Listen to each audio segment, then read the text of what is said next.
I spent more time planning what truck I'd buy when I retired than what I'd actually do. That first Monday with nowhere to be, the phone just sat there quiet.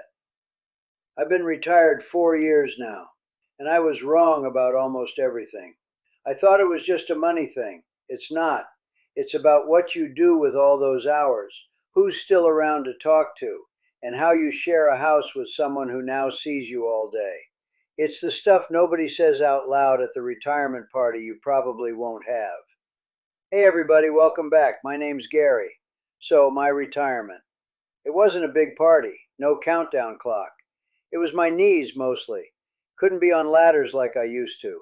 My main guy, Ray, he'd already packed it in. I didn't replace him. The business just wound down. The last job was a two-story colonial. Felt like that ladder was 10 feet taller than it used to be. And then one morning, Diane and I are at our regular diner.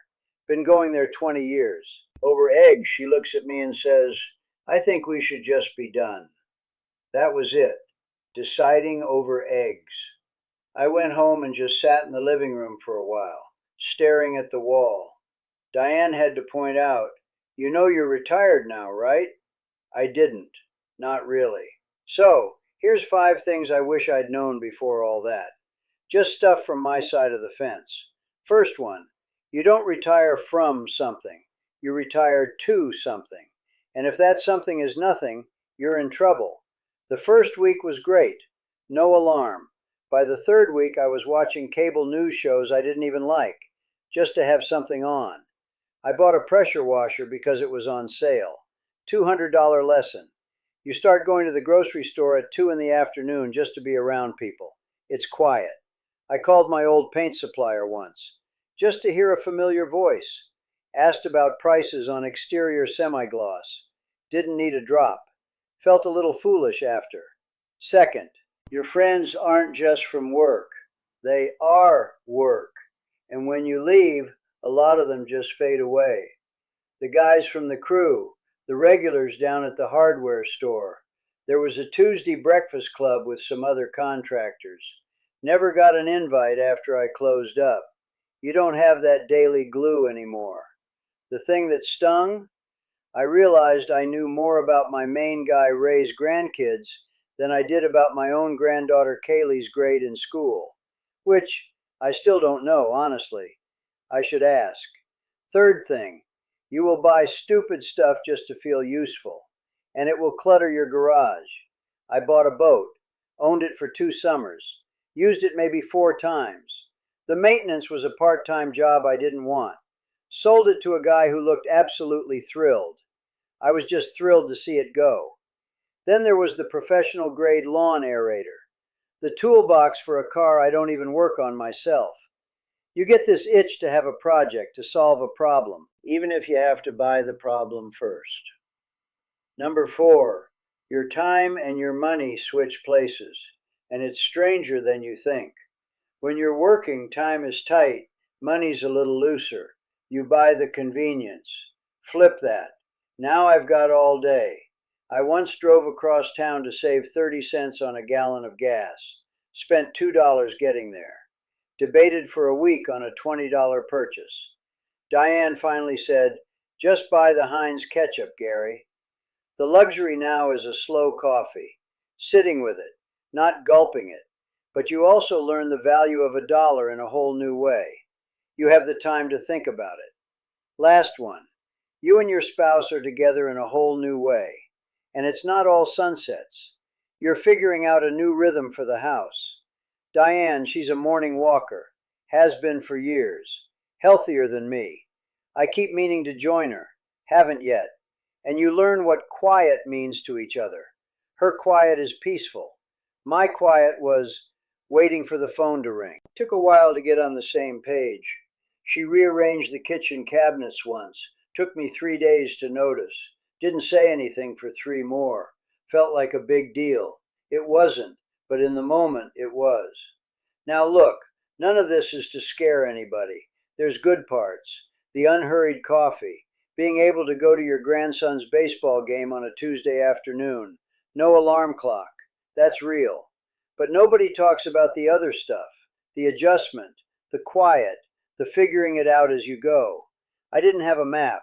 Most of us don't. If any of this sounds familiar or you've got your own thing you wish you'd known, leave a comment down there. I read them all. That's all I've got for today. Take care of yourself.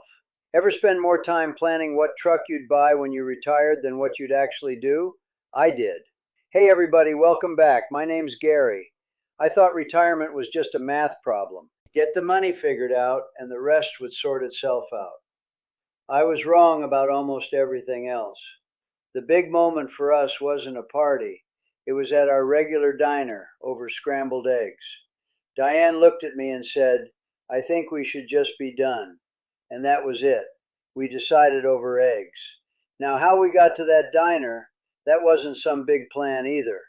My retirement didn't start with a countdown. It started with my knees. I ran a small painting crew. The last real job was a 2-story colonial. My main guy, Ray, had already retired. I was up on the ladder and it just felt 10 feet taller that day. The business just sort of wound down after that. There was nothing to sell. One day I was just sitting in the living room staring at the wall. Diane walked through and said, "You know you're retired, right?" I hadn't even realized it. So that was it, no pension. Just Social Security we waited to take at 67, and the house. That's what we had. And suddenly I had all the time in the world and no idea what to put in it. So there I was, retired. And the first thing I learned wasn't about money at all. I thought I'd retired from painting. Turns out you retire to something. And if that something is nothing, you're in trouble. The first week was fine. By the third week, I was watching cable news shows I didn't even like, just to have the noise.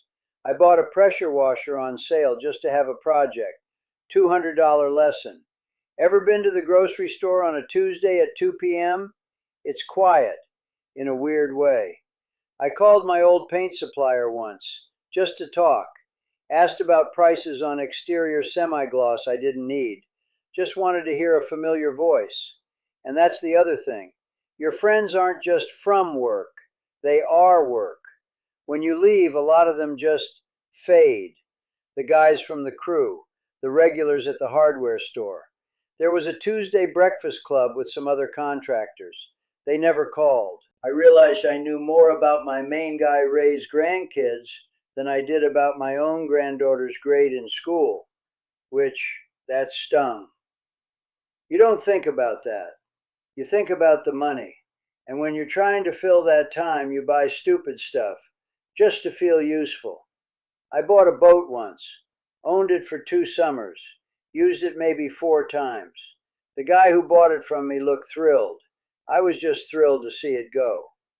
Then there's the professional grade lawn aerator in my garage. The toolbox for a car I don't even work on. It all just sits there, and your time and your money, they switch places. It's strange. Suddenly you've got all day to drive across town if gas is 3 cents cheaper. You'll debate for a week on a $20 purchase. I spent 2 hours once with a calculator and a notepad, figuring out if the store brand ketchup was really a better deal per ounce. Diane finally walked in and said, "Gary, for heaven's sake, just buy the Heinz." She was right.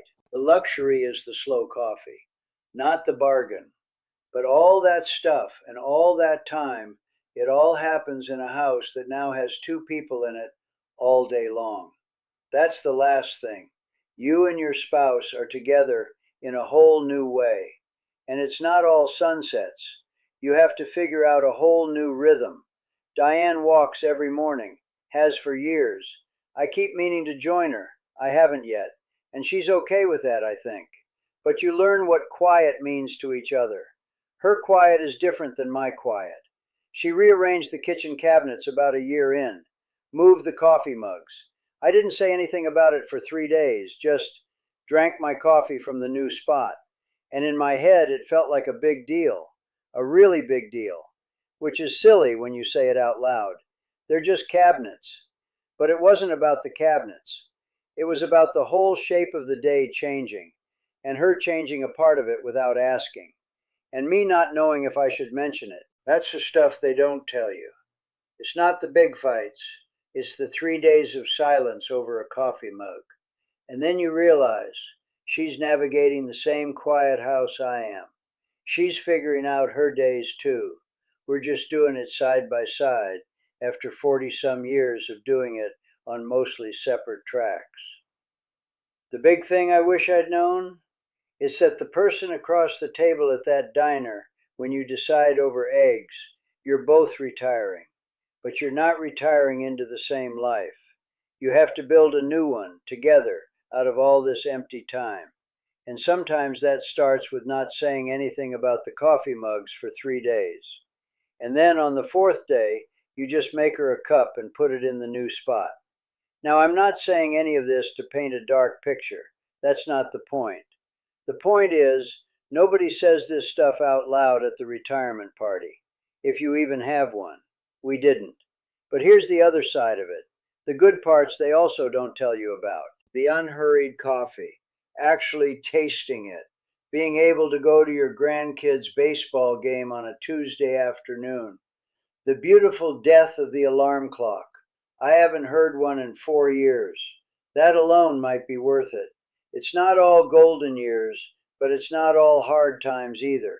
It's just a new set of days, and you figure them out as you go. Look, I don't have any answers. I just have what happened to us. If any of this sounds familiar to you, if you've been through something similar, leave a comment down below. I'm curious, what's the one thing you wish you'd known before you retired? Or if you're not there yet, what's the thing you're most curious about, or maybe the thing you're most worried about? I read every single one. It helps to know you're not the only one figuring it out. If you got anything from this, go ahead and like the video. It helps more than you'd think. And if you want more of this kind of talk, subscribe. I'm just here talking about it as it happens. That's all I've got. Take care of yourselves.